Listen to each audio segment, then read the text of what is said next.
even though they cannot get back in the house again, every time those children pass by that house, they pick up a stone and they throw it at that house. And those people in the house, they shoot at those children. I would ask you, are those children criminals? If those children, if that's all they could do was throw a rock at those people that took your house, would those children be criminals? The person said, no, that's a very pathetic situation. I said, that is the condition of Palestine. There's nothing but children throwing stones, facing tanks, but that's all they can do. And I say that if Allah subhanahu wa ta'ala only gives to the children of Palestine rocks to throw and the heart to face tanks, they must face the tanks and they must continue to throw stones, because that is an act of honor. And if there are no more men to throw stones to carry the honor of those people, then the children, they must continue to throw stones until there is no one else to throw a stone.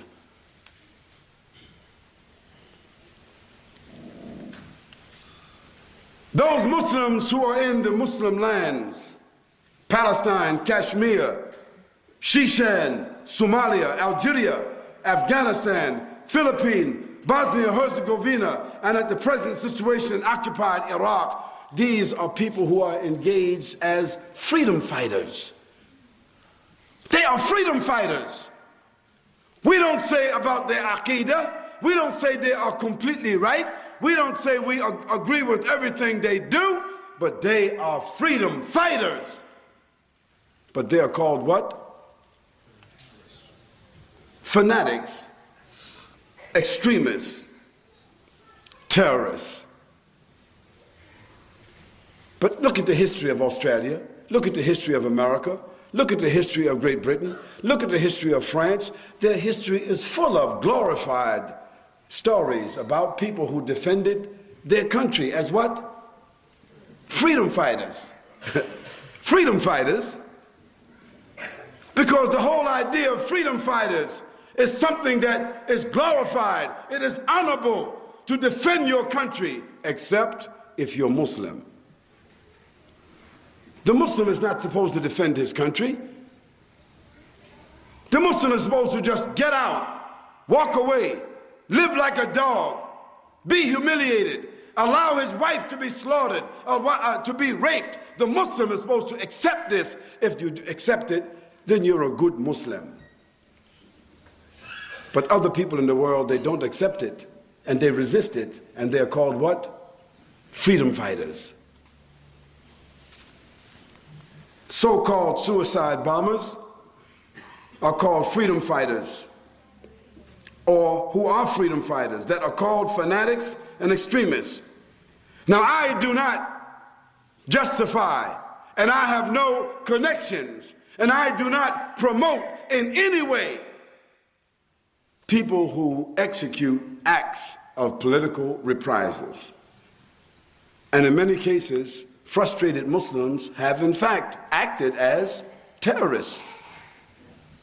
We have to admit that some Muslims carried out what they call political acts of reprisals. They have in fact executed terrorism. But on what scale? How many million did we say? Over 200 years? 487 million. So I say, those Muslims in those places who have carried out individual acts of political reprisals that would define them as terrorists, how many million have they killed? Have they even killed 1 million? In the last 30 years? No, I'll tell you. If you go to the archives of all the newspapers for the last 20 years, you'll not find even 45,000 people who have been killed by so-called terrorists.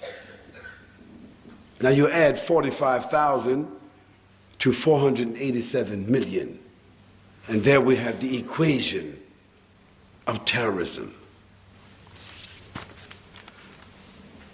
Now, what is the history of this condition, Muslims? I'll give you the history quickly.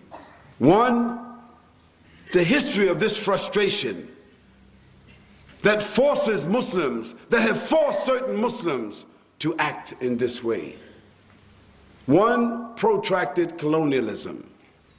Number two, after the colonialism, repression and tyranny by the post-colonialist appointed puppets, leaders of Muslim countries, who themselves accepted the bribes to repress their people and to fill their own pockets.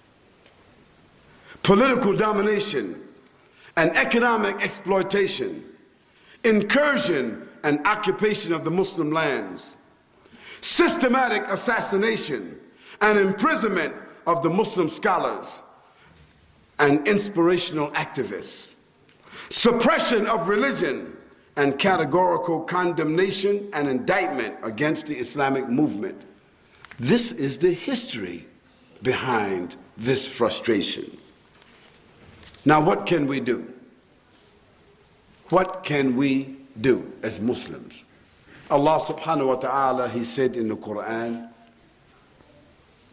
وَتَعَاوَنُوا عَلَى الْبِرِّ وَالتَّقْوَى وَلَا تَعَاوَنُوا عَلَى الْإِثْمِ وَالْعُدْوَانِ وَتَوَاسَوْا بِالْحَقِّ وَتَوَاسَوْا بِالصَّبْرِ وَتَوَاسَوْا بِالصَّبْرِ وَتَوَاسَوْا بِالْمَرْحَمَةِ إِنَّ اللَّهَ يُحِبُّ الَّذِينَ يُقَاتِلُونَ فِي سَبِيلِهِ صَفًّا كَأَنَّهُمْ بُنْيَانٌ مَرْصُوصٌ. All the answers are there. What can we do? We Muslims must make ta'awun. We must make ta'awun on this issue. We have to. If a Muslim is placed in prison and there is no evidence that we have seen, we have to support him or her. We cannot say, he must have done something wrong, she must have done something wrong, because then we can go to sleep and eat our own food and enjoy ourselves and forget that Muslim. No, we have to say, they must be innocent, because the rule, even in the Western world, is that a person is innocent until what? Proven guilty. So if a Muslim is taken from their home or off of the street and they are held for suspicion of anything, we Muslims have to feel like our finger has been cut off, like someone has stepped upon our chest, like someone has snatched our son or our daughter, and we will be at the police station, we will be calling, we will be asking and crying and begging, and the least we will do is to get a lawyer. But because it's not our son, because it's not our daughter, and we don't have to see them physically, we say nothing. Oh Muslims,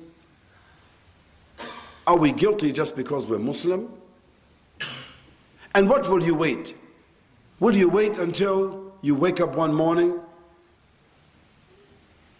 and a knock comes to your door and you are pulled out of your house and separated from your wife and your children, and then you are put inside the prisons? And Muslims, will you wait until thousands of you, because it can happen at any time?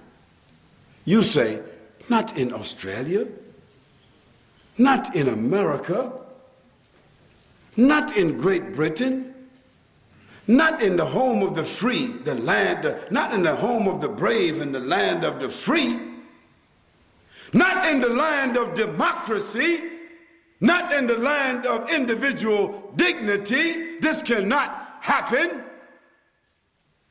It is happening. It is happening right in front of you. But because it's only happening one by one by one by one, and you have to go to work in the morning, and you have to take care of your own business, and you have to mind your business, that brother or sister, may Allah help them, inshallah. And we go about our business. It will be your son, it will be your grandson, it will be you, it will be Khalid. You will hear about it. Maybe Khalid will be stopped and Khalid will be put in the prison. And you will say, oh, what did he do? And then what you will do? MashaAllah, Subhanallah, shake your head, and Khalid is forgotten. You say, no, brother, we would not do that. But this is what you're doing, and this is what we are doing. We have to support a Muslim. The Prophet ﷺ said, a Muslim is the brother of a Muslim, and he never leaves him to be oppressed by another Muslim. We have to spend our money. We have to spend our time. We have to raise our voice. We have to spend some energy. We have to lose some night's sleep. We have to make some phone calls. We have to sign something. We have to ask something. What can I do? So that when you go to sleep at night, you can say to yourself, oh Allah, I did something. Oh Allah, I tried. I spent my money. Oh Allah, I sold something. Oh Allah, I went called a lawyer. Oh Allah, I stood up outside that court. Oh Allah, I went there. Oh Allah, I called about that brother. I wrote letters. Oh Allah, I took care of their family. Oh Allah, I did something. And oh Allah, but I didn't do enough. Oh Allah, you forgive me. But what can we say if we didn't do that, brothers? We have to make ta'awun. We have to join together. And we're not talking about Pakistani Muslims supporting Pakistani prisoner. We're not talking about Somali Muslims looking into the life or what has happened to a Somali Muslim. We're not talking about an Arab Muslim, Lebanese Muslim looking to the affairs of a Lebanese prisoner. We're talking about a Muslim looking into the condition of his Muslim brother. What the Prophet ﷺ said, لا يؤمن أحدكم حتى يحب لأخيه ما يحب لنفسه. لا يؤمن, he said. You're not a Muslim, not a real Muslim, if you don't love for your brother what you love for yourself. You love freedom. You love your home. You love to eat your own food.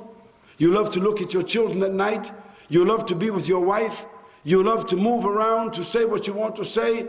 You like peaceful tranquility. You like your life to be continued. You like to be away from. If you'd like that for yourself, how we go to sleep and not support our brothers? Secondly, Muslims, we have to make ribat. Allah subhanahu wa ta'ala says, Usbiru, wasabiru, warabitu. Usbiru, wasabiru, warabitu. What this means? It means be patient with a tremendous amount of patience and tolerance, but also gather yourselves together, bind yourselves together, collect your resources, your material resources, your spiritual resources. Be behind a leader of Muslims. Put your money together. Put it in a trust together. Live together around your masjids. Form your communities. Do what all other people are doing. Love each other, protect each other, live next to each other, support each other, swear by each other. Live, support, and die